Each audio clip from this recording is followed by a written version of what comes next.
I did not have any understanding of just what it would be like. I try to warn you as much as possible. It was meant to be a happily ever after, but it turned out to be anything but a fairy tale.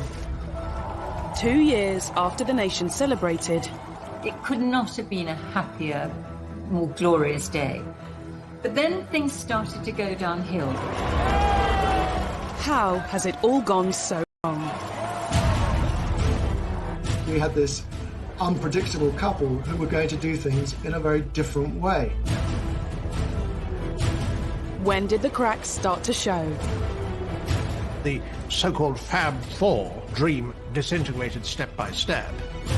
Where did the problems really lie? If you compare the newspaper coverage of Meghan to any of Harry's past girlfriends, it's quite shocking. They don't seem to be in touch with the mood of the nation anymore. And was it ever really going to work?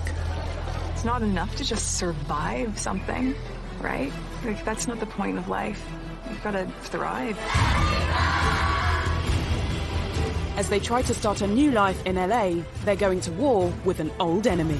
Last night came the surprise announcement that she is suing the Mail on Sunday. It would be much better if Meghan and Harry simply said nothing.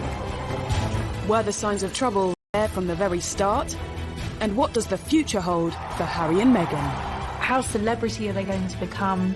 How diluted will the royal brand become? Harry is stepping away from the life that he was born into. It has been 2 turbulent and very troubled years. They're like a drowning couple. The more they struggle to escape the things that they don't like, the more they sink.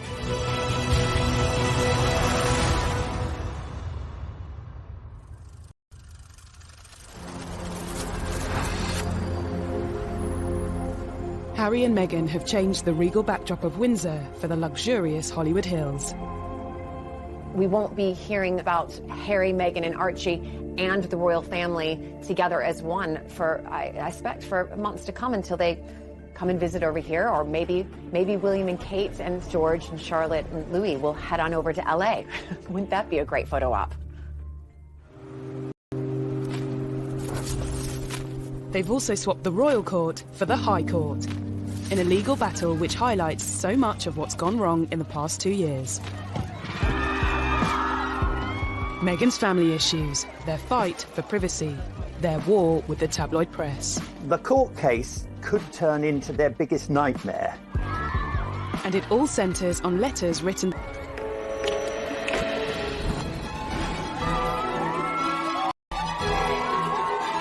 Only 2 years ago, Harry and Meghan's wedding had been a day when Britain basked in the sunshine and the warm glow of a royal couple, all set to transform the future of the monarchy. The mix of the tradition and the new and the mix of cultures totally embodied in one church service. And billions of people watched that service and were moved to tears, both by the romance of it and by what it represented. We celebrated with them, but were the seeds of their troubles already clear to those who looked? For the 2 years since the wedding, I think they've tried to recreate and maintain the kind of positivity that was around at the time, but that's just unrealistic and naive.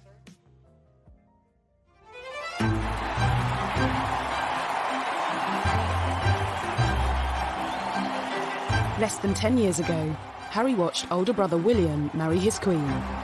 The future heir to the throne had officially settled down. But the younger prince didn't look likely to follow suit anytime soon. This was quite a difficult period in Harry's public image because whilst people loved the sort of cheeky, chappy image, once he was constantly being photographed falling out of Sloane nightclubs on the King's Road, people did start to slightly turn against him. Pressure on the prince's love life had also been building. After 2 long-term relationships came and went. The first love, Chelsea Davy, who he fell head over heels in love with, she had to look into the goldfish bowl of royalty and to realise absolutely this wasn't the life for her. Harry was disappointed.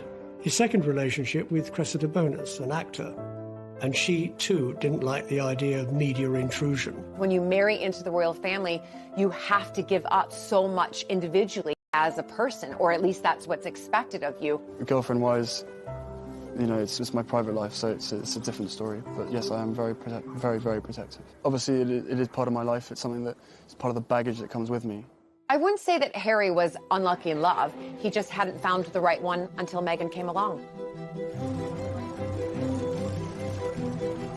And when American actress Meghan Markle did come along, she looked set to change everything. When Meghan first appeared with Harry, she seemed absolutely perfect. The fact that she was American, she was a career woman, she was mixed race. She brought a whole lot of new things into the royal family that the royal family needed.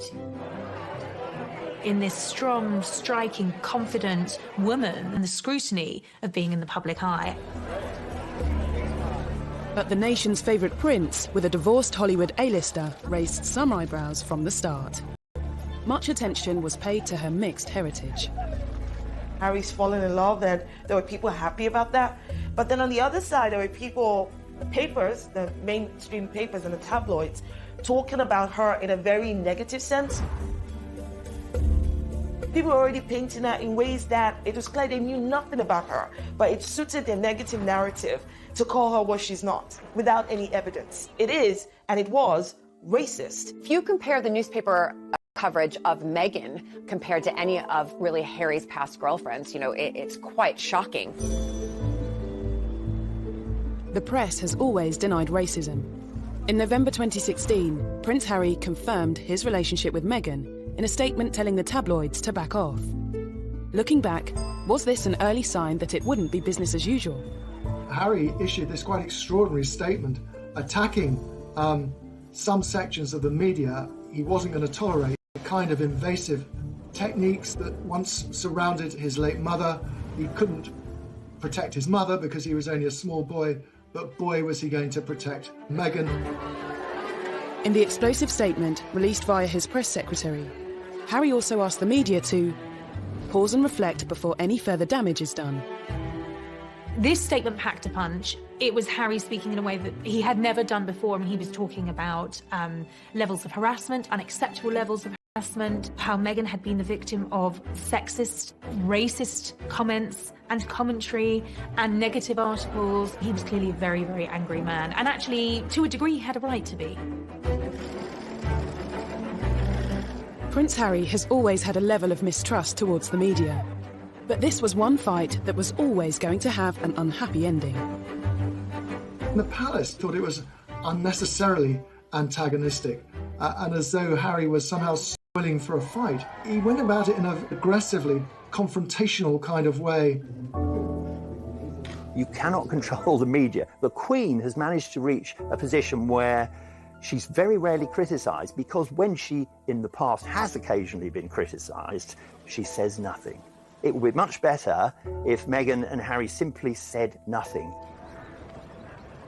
A year after Harry's unprecedented statement, news broke that he and Meghan were engaged.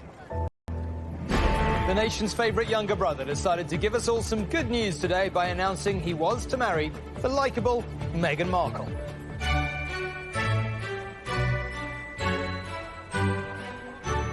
Unlike Harry's from Kensington Palace. I was, of course, anticipating it, me being an American, who obviously I've married into aristocracy, and then to see somebody else, just to see how she would be on camera. And it was wonderful. What were we doing? Just roasting chicken and Trying to roast chicken. Trying to roast the chicken. And it was just an amazing surprise. It was so sweet and natural and very romantic. You could see she was just smiling the whole time and almost laughing several times throughout the interview. But even at what should have been one of the happiest moments of his life, Harry still showed some signs of anxiety about how his fiancée would be treated. I did not have any understanding of just what it would be like. I don't think either of us did that. We both said that, even though we knew that it would be. You know, I tried to warn you as much as possible. Both of us were totally surprised by the reaction after the first 5-6 months of what we had to ourselves of what actually happened from then. So I think you can have as many conversations as you want and try and prepare as much as possible, but we were totally unprepared for what happened after that. The scrutiny. Well, all sorts. You could see that the old thorny issue of Harry's relationship With the press was raising its head again. The news that the world's most popular prince was set to marry a Hollywood actress sent the world into a frenzy. Their wedding was an unforgettable day, but could this story ever really have a fairy tale ending? Things were said and done in the run-up to the wedding that both sides regret that had caused irreparable damage.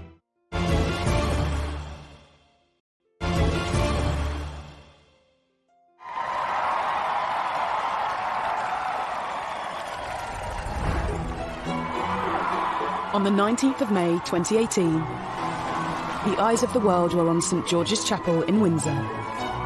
The wedding day was wonderful. Meghan looked beautiful in her dress. Harry couldn't have looked happier. The ceremony itself was so vibrant, it was so new, it was so different, it was so unique to the two of them. And I think it was the start of something very, very happy and very, very special. Nobody can deny that the wedding day itself was sparkling. It was magic. It was like Disneyland. The couple were given the titles Duke and Duchess of Sussex. Everything seemed perfect, but was there trouble and unrest, just hidden from view? Everybody was happy for Harry. Everybody thought Meghan was marvellous. It could not have been a happier, more glorious day. But then wheels started to come off amid suggestions that the couple had been a bit difficult over the planning of the wedding and that demands were being made that perhaps weren't quite in proportion with their place in the royal pecking order. He said before the wedding, what Meghan wants, Meghan gets. Negative reports surrounding claims of Meghan's behaviour emerged from within the palace. It's been reported that Meghan was demanding, that she wanted a certain tiara to wear, and then she was given the one that she didn't want to wear.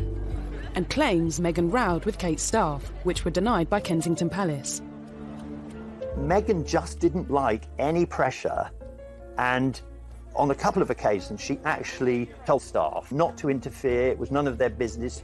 She would have the wedding she wanted. No one had any idea that this was all building up into a much bigger and wider, more troubling picture. According to reports at the time, it was claimed Meghan also clashed with members of Harry's own family. Speculation was rife. There was a huge row when Kate was upset because Meghan insisted she didn't like the dress that Princess Charlotte was planning to wear as one of the bridesmaids. And inevitably, if you shout at someone in private and you're a royal, there is a good chance it will be leaked. There was a constant feed of endless negativity. Author Tom Quinn believes Harry and Meghan's private accommodation played a part in the tensions. Nottingham Cottage is in the grounds of Kensington Palace, and it's quite small. I mean, it's tiny compared to the enormous double apartment that Kate and William have. It was being pointed out to them in no uncertain terms. They weren't in the First Division because that place is held by William and Kate. So inevitably that led to friction. In Meghan's world, if you're determined enough, you can get to the top, but Meghan can't. She can't get to the top, whatever she does. Was the untraditional mix of American celebrity and British royalty ever really going to work? The wedding was also marred by controversies surrounding Meghan's father.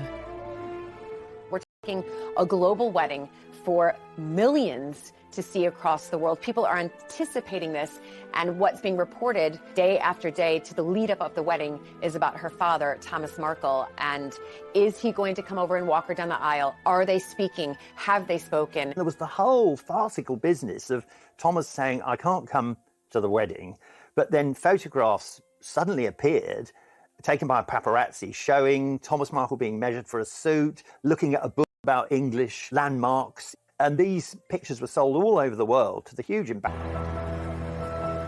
Thomas Markle couldn't walk Meghan down the aisle, but he did carry out a string of interviews with the British press. It meant he continued to dominate headlines even after the wedding. I'm a footnote in one of the greatest moments in history, rather than the dad walking her down the aisle. Millions watched this interview on ITV's Good Morning Britain as he explained why he staged paparazzi photos. They take all kinds of pictures of me that making me look negative. So I thought this would be a nice way of improving my look. Well, obviously that all went to hell. And I feel bad about it. I apologize for it. There seems to have been this toing and froing of mutual accusations where Meghan felt her father wasn't being sufficiently positive about the wedding, and Thomas Markle felt that there was no sympathy for him. Thomas Markle also discussed conversations he claimed to have had with Harry in private. I was complaining I didn't like Donald Trump. He said, give Donald Trump a chance. What were Prince Harry's views on Brexit? It was just a loose conversation about something that we have to try. I think he was open to the experiment. But text messages presented as evidence in Meghan's upcoming court hearing have revealed what conversations really took place.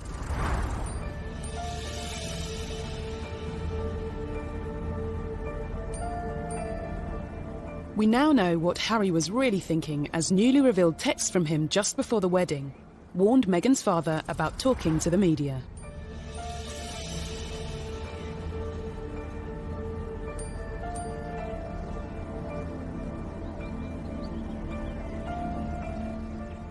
These text messages are actually evidence showing that they were reaching out to Thomas Markle, that they didn't close him off by any stretch of the imagination, that they were trying to contact him and speak to him.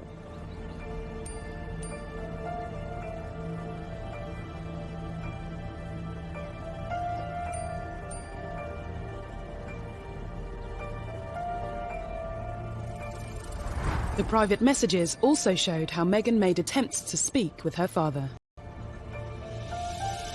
Not sure the royal family as a whole will be affected in any way by the publication of these texts, but they won't like the fact that Meghan and Harry have shown once again that they're not very good at dealing with the media.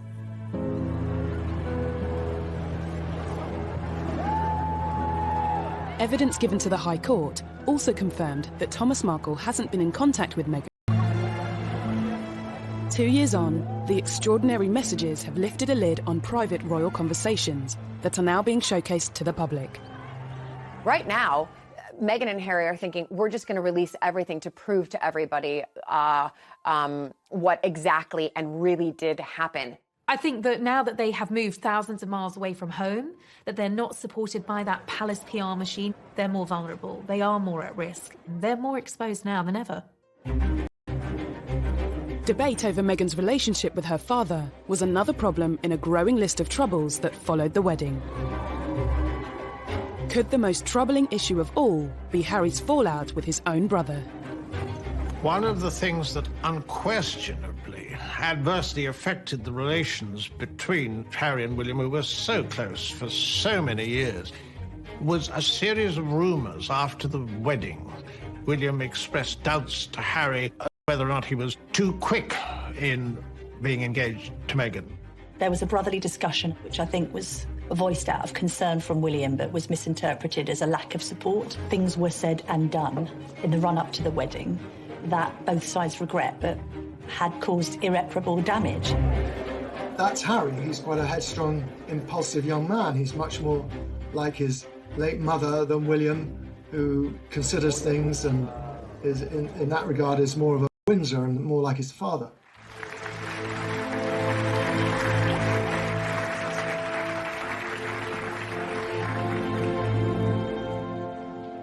The alleged rift between Harry and William cast doubt over the future of the Fab Four, the title given to the brothers and their partners after they joined forces for the Royal Foundation charity.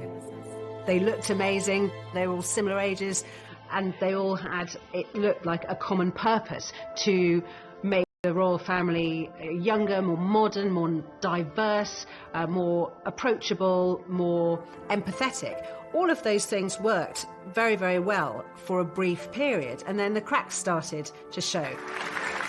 Had signs of trouble even been evident at their first public event as a quartet?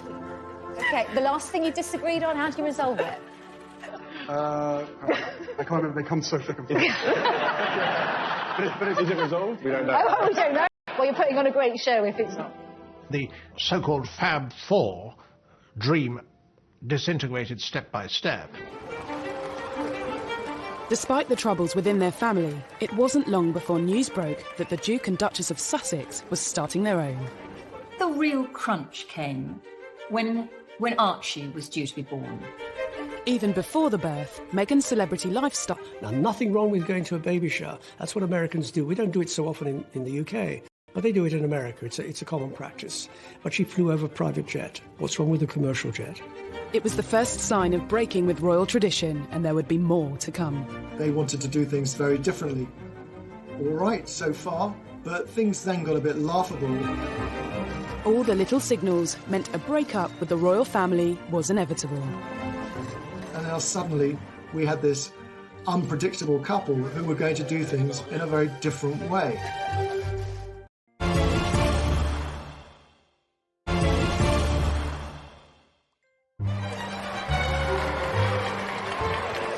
For decades, new additions to the royal family have been welcomed to the world on the famous steps of the Lindo wing of St Mary's Hospital in central London.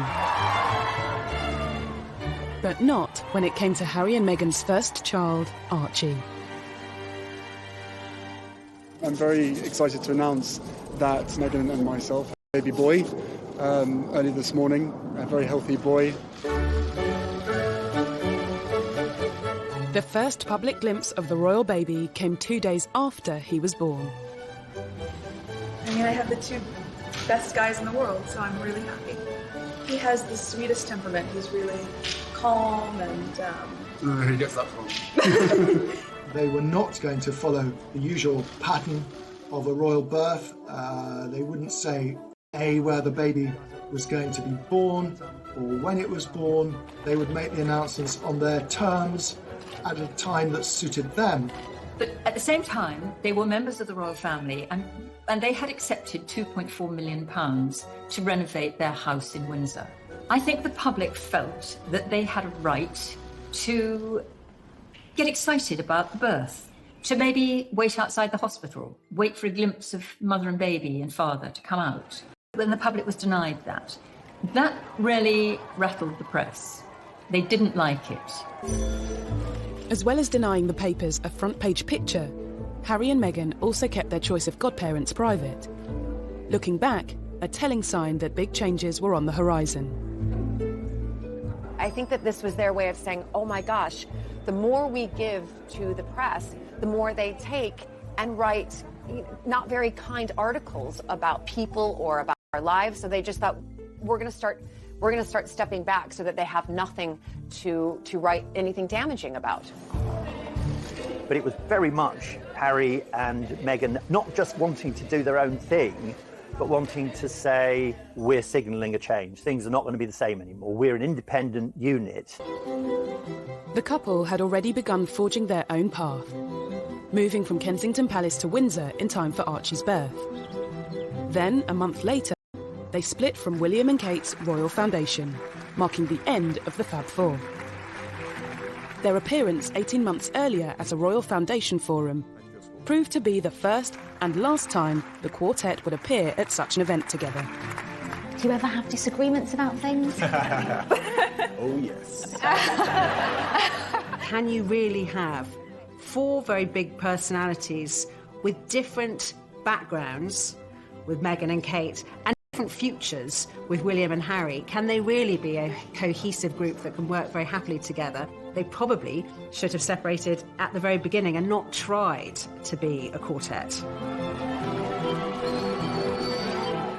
As a new family, Harry, Meghan and Archie toured southern Africa.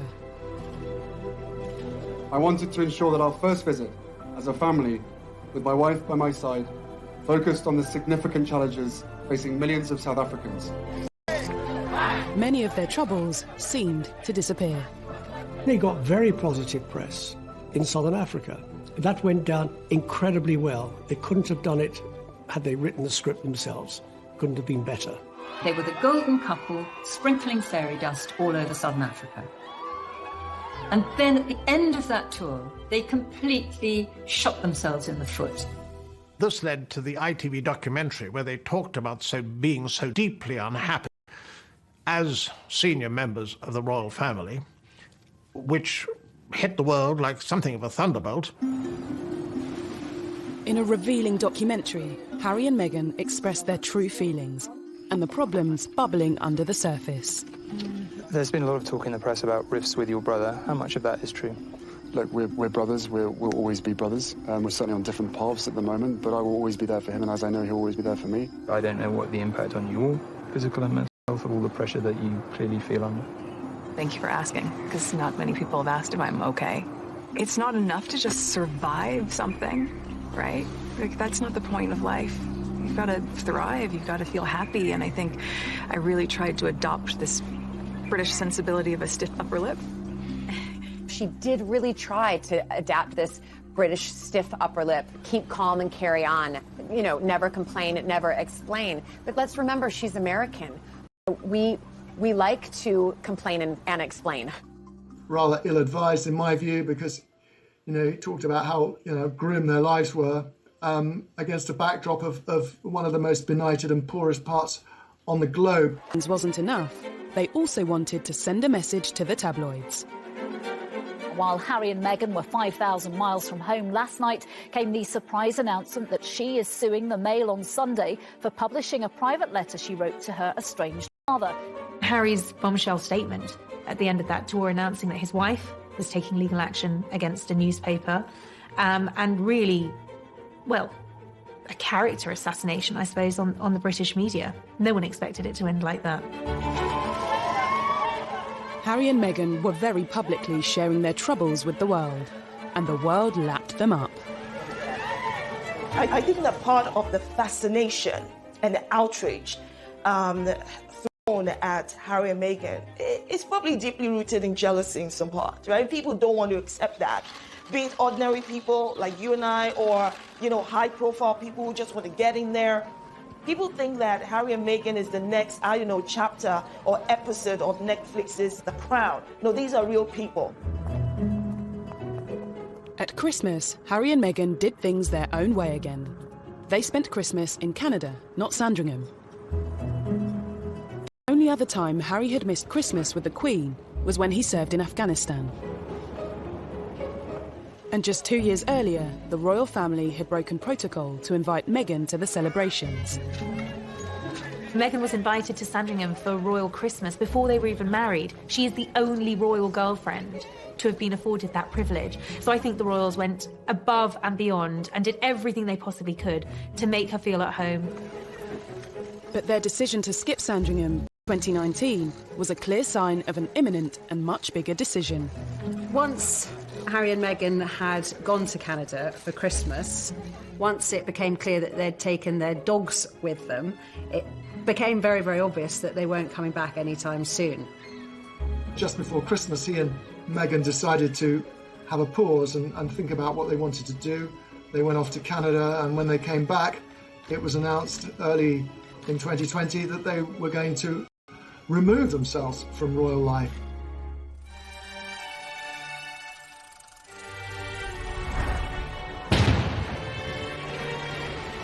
In January 2020, they dropped the biggest bombshell of all. They said they intended to step back as senior royals. It was absolutely shattering. He gave other senior royals, including the Queen, almost no notice at all. And I thought that he and Meghan had gone rogue, and that this was a deplorable way to handle it. I think that the Queen should have been informed. There had been negotiations that had been going on for some time, but nothing had been decided.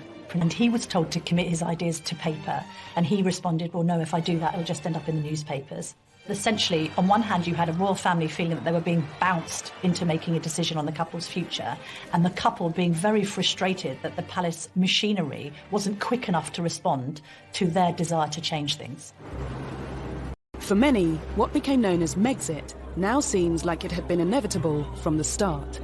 Harry and Meghan saw perceived slights at every twist and turn, and things which seemed quite minor became quite major, and it really came as no surprise as the weeks and months went by that really what they were angling for was not just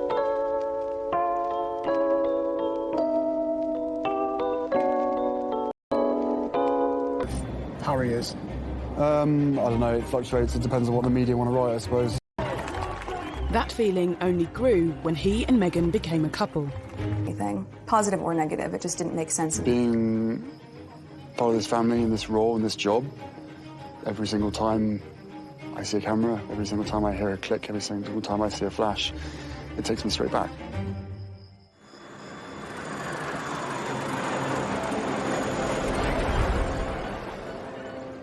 In a bid to distance themselves from the glare of the spotlight, Harry and Meghan went to Canada.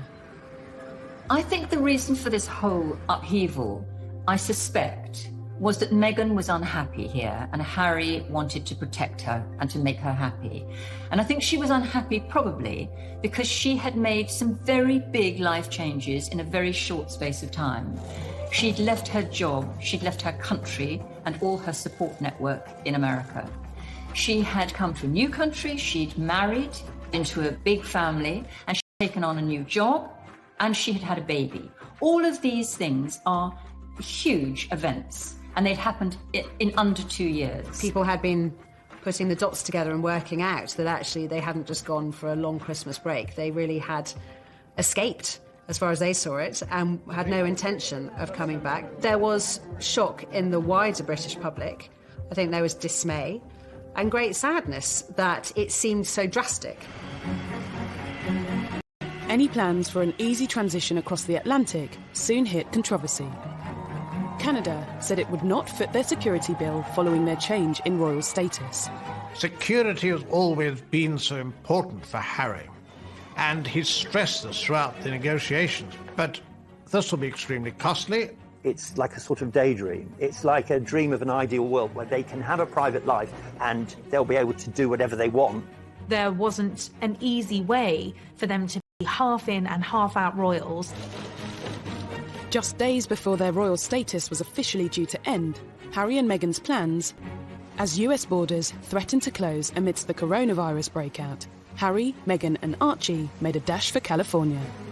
Harry, I think, decided, probably quite impulsively, which is in his nature, to get Meghan back to her comfort zone. Their original plans have sort of fallen in tatters. They've got to decide what it is they want to do, how they want to do it, when they want to do it, and where they want to do it. They've got advisors around them, and I hope they're getting the right advice, because the right advice is not just about what is good for Canada and the United States, it's also what is not going to bounce back on the monarchy and on the institution. It's important that they take that into consideration as well. As Harry and Meghan attempted to settle peacefully into LA life, their battle with the British press continued. Their long-awaited court case Meghan is suing Associated Newspapers for misuse of private information, breach of data protection, and copyright infringement, after a letter she sent her father was published by the Mail on Sunday. This is a private letter to her father expressing, her feelings, and having that released absolutely will cause distress on anybody. But to do so, she and Harry have had to reveal more personal information in court. They don't like being written about in the British tabloid press, but at the same time, they are suing, and that will come out in the courts, all of the text messages and the documents. So they must feel very, very confident that what they have to show will, in one sense, vindicate them. Absolutely. They want to use this opportunity to change the narrative about Meghan being this distant daughter who doesn't care about her father. Clearly, it means a lot to her personally to be able to say, none of these things are true. I got in touch with my father. I tried to help my father. It was difficult to reach my father. He wasn't responsive.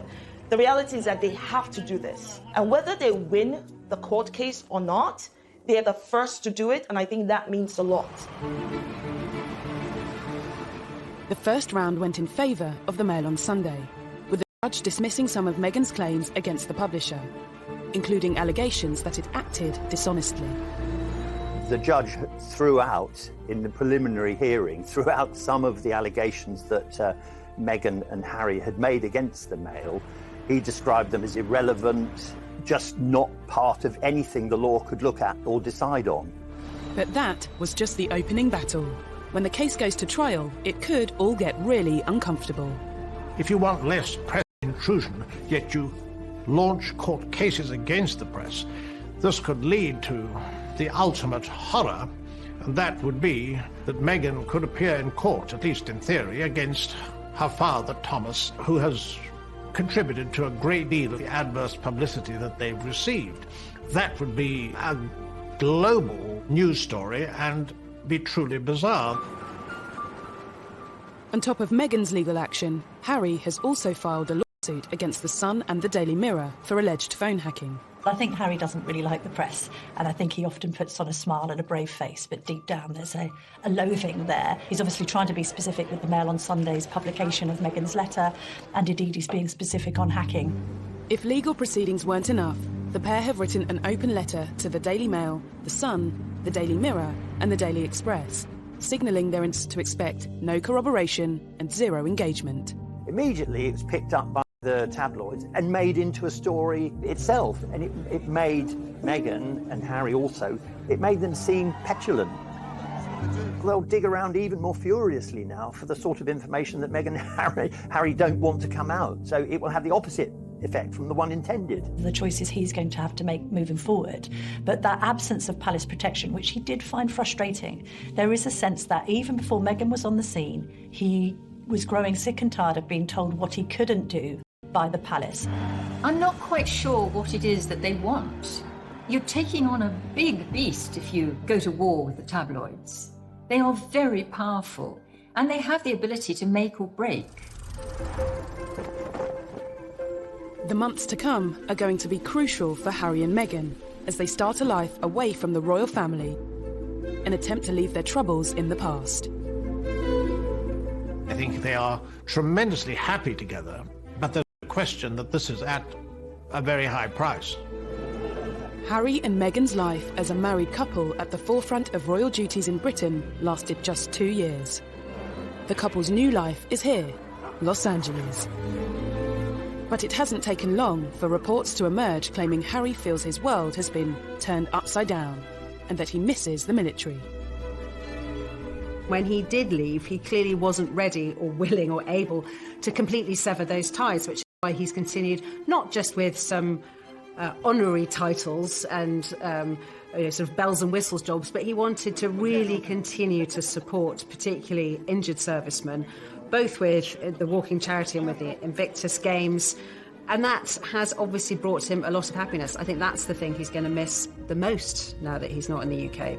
He'd be like a lost soul there. It'd be far worse for Harry in America than it was for Meghan in England, because he's not as tough as she is.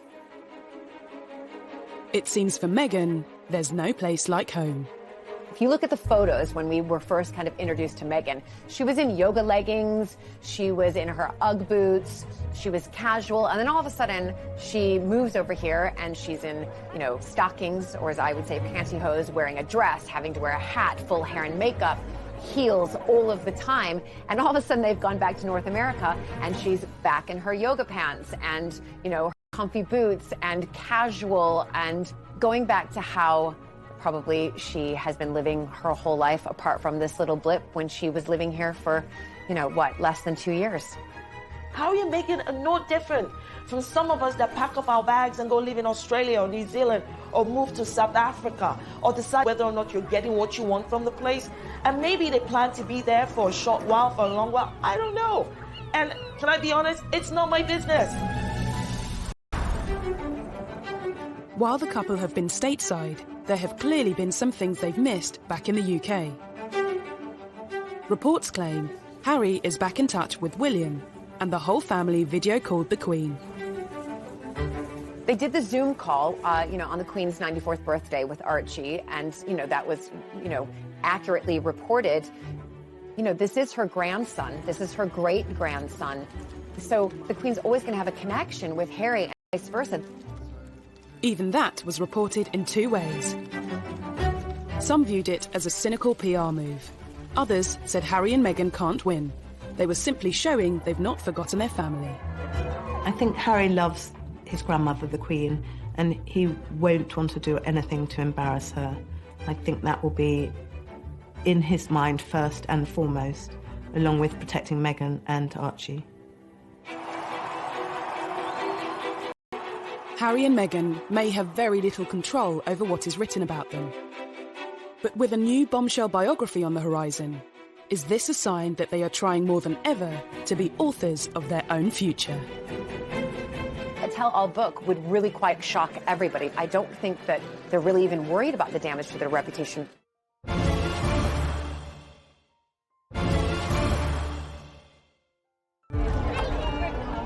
This summer, Harry and Meghan will continue to dominate headlines. A new unauthorised biography will soon be hitting shelves, with claims it will be very much told from the couple's perspective. It promises unique access to friends of Harry and Meghan and will dispel many rumours and misconceptions that plague the couple. Will it be a case of history repeating itself? Look at what happened to his mother when she did the biography with Andrew Morton. You know, it caused massive issues and problems within the royal family. I don't think he wants to follow in those footsteps of his mother right now in what she did in opening up to the world a tell-all book. Again, it would really go against everything that they're trying to put out there, is that we want to be private. It's probably, again, their own pathway of saying, you know what, we want to tell our story, and this is the way we're going to tell our story. Reports claim Meghan wants the book released sooner rather than later, and that she wants to shatter the image of being a demanding diva. You can be certain that the book won't give both sides of the story. I think it's more likely to be a self-justifying book, but it does give them something to do in a world. The story is far from over, along with all its troubles. They may have left palaces and protocols behind, but Los Angeles comes with its own way of doing things. In the world of celebrity, anything goes. I mean, you can go to a burger joint and be photographed outside. Haven't got the same kind of privacy restrictions, but also the same agreement between newspapers and the palace. They're not protected by the palace anymore. How celebrity are they going to become? How diluted will the royal brand become? You know, Harry is stepping away from the life that he was born into. That comes with risks for him. Harry and Meghan say they're determined to carry on charitable work. Marking Archie's first birthday, the couple featured their son in an online charity video, only to receive yet more criticism. We're going to read Duck, Rabbit. Ready? Good job. I think it's very odd and typical of the slightly contradictory nature of their lives and their views, because making a video of Archie on his first birthday is very sweet, and we know it's linked to a children's charity that Meghan supports, which is all good. But at the same time, it does show that Meghan, probably more than Harry, is not going to be able to say goodbye to the media and to having a media presence. She can't do it. They could release photos of Archie whenever they want to. I don't think they're really having their cake and eating it too. I think that they feel like, well, we can now do what we want to do. For Meghan, life has gone full circle and she's back in Hollywood. But where does that leave Harry? I think they'll take a lot of advice from the Obamas. They've set up their production companies, that they'll be talking to Oprah Winfrey, they'll be talking to big figures like that to try to find a way to carve a role for themselves as philanthropists, entrepreneurs, huge figures on a global platform. How they earn their money without people think they're trading in on their royal status is the tricky bit. However they choose to earn a living will be a new venture for former senior royals. If it doesn't work out, is there a path back to the palace? I think in a way it's seeing how they behave. If they use the royal family to make pots of money, then it won't be very good. If there's a tell-all interview on the television by Meghan and or Harry, that's not going to go down well. So they're really under the watchful eye of the royal family for the first year, which they probably don't like at all. The door has been quite clearly left open by the Queen for them to return to the royal family if that was what they wanted to do. She's allowed them to keep Frogmore Cottage, although they've been asked to pay back the £2.4 million that the taxpayers paid for the refurbishment, and rightly so, able to use the HRH status. But I don't think they will come back. I think this is the life that Harry actually has always wanted. Meghan has been the catalyst. She has enabled him to do this. She's helped to give him the confidence to take a step outside of the role that he was born into and to embark on a new chapter.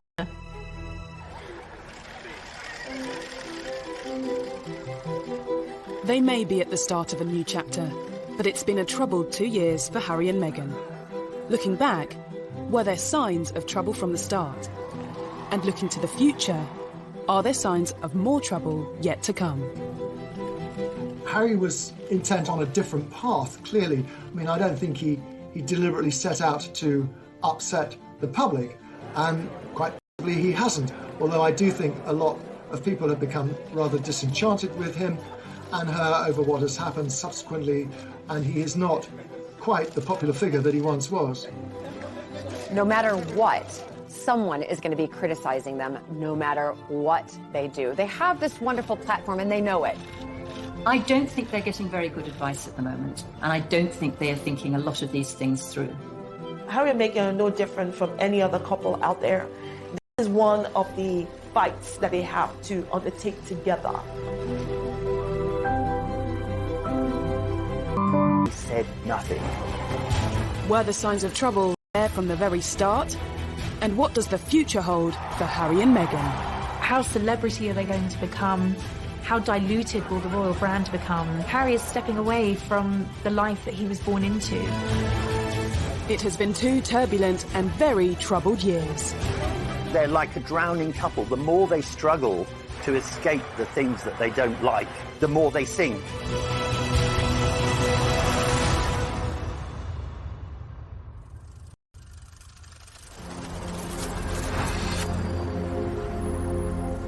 Harry and Meghan have changed the regal backdrop of Windsor for the luxurious Hollywood Hills. We won't be hearing about Harry, Meghan, and Archie and the royal family together as one for, I expect, for months to come until they come and visit over here, or maybe William and Kate and George and Charlotte and Louis will head on over to LA. Wouldn't that be a great photo op? They've also swapped the royal court for the High Court, in a legal battle which highlights so much of what's gone wrong in the past 2 years. Meghan's family issues, their fight for privacy, their war with the tabloid press. The court case could turn into their biggest nightmare. And it all centres on letters written